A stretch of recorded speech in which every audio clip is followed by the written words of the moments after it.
My name's Kelly, and I'm a CSUN student, though majoring in Central American Studies and Chicano Studies. AB 1460 is a bill making ethnic studies a requirement throughout 23 CSUs, and for me, ethnic studies saved my life, and I want the chancellor to send out various emails and letters writing to the 23 CSU presidents to oppose the ethnic studies bill, yet he's here supporting ethnic studies, but he's contradicting himself in his opinions. Why is he opposing it? Well, he doesn't think ethnic studies is as important as math or English. What's your name? I'm Catherine. I just graduated from Mills College Ethnic Studies, and I'm here to support CSUN students and all Cal State students. It's my honor to introduce the evening's first speaker, Timothy Dwight, a distinguished teacher, scholar, and the 7th Chancellor of the California State University system.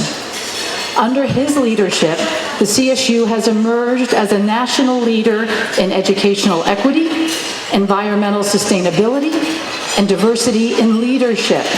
I'm particularly grateful for the warm welcome I got as the university's first female president.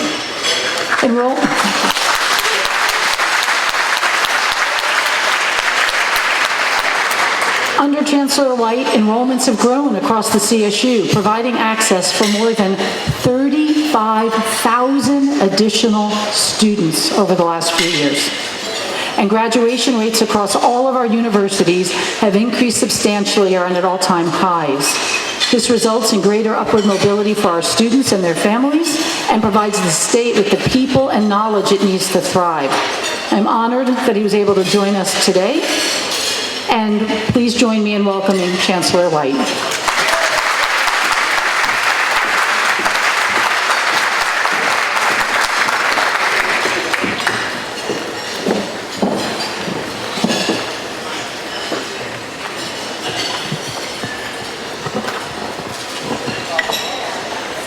Well, thank you, President Mahoney, and good evening, everyone. It's always great to be back on the San Francisco State campus, and it's a special honor and a privilege to be with you at the culmination of this week-long event, the celebration of the 50th anniversary of the country's only College of Ethnic Studies.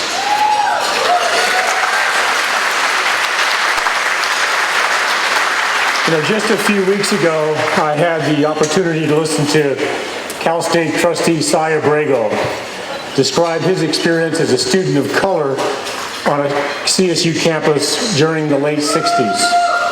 He recalled a turbulent time, a time of war, and a time of generation of advocates for social justice who challenged the status quo to confront our nation's inequities. It was an era that saw the convergence of the Civil Rights Movement, the United Farm Workers Movement, and the anti-Vietnam War movement. Trustee Abrego paused in reflection for a moment before adding, and at that time, the CSU campuses were lonely places for students of color. And I see some of you kind of nodding your heads here this evening, acknowledging the truth of that statement.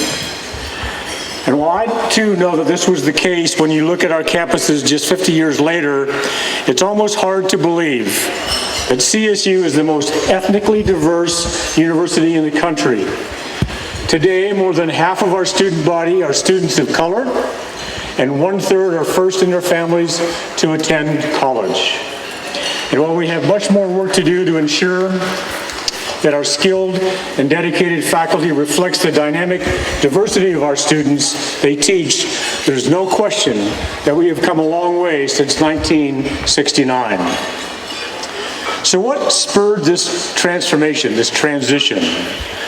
To a great degree, it was events that occurred on this and other Cal State University campuses. Now, Berkeley is often cited as the center for social change in California, but in many important ways, it was actually the California State University. It was Cal State Dominguez Hills rising from the ashes of the Watts Rebellion. It was San Jose State's Tommy Smith and John Carlos raising those black-gloved fists on the medal podium in the 1968 Summer Olympics in Mexico City. It was Sacramento State inviting Dr. Martin Luther King Jr. to speak in the October of 1967 at a time when no other campuses were willing to do so. Yeah. And it was a student, yes, I agree.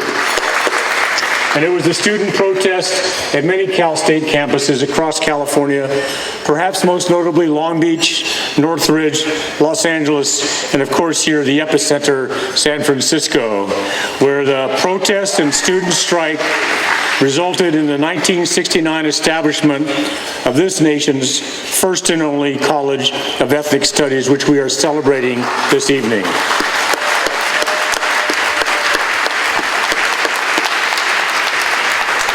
Over the past 50 years, the college has provided thousands of San Francisco State students an education in the histories, the cultures, the intellectual traditions of Native peoples and communities of color in the United States and beyond.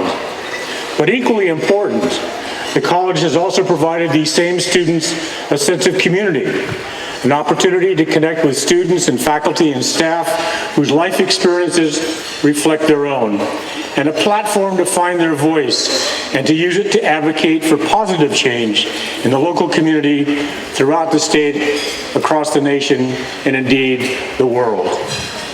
The College of Ethnic Studies has had a profound impact on all of its students, but the impact does not stop there. It has been felt by the larger campus community, with students, faculty, staff, all benefiting from the events hosted by the college and the important questions and issues on which the college shines a spotlight.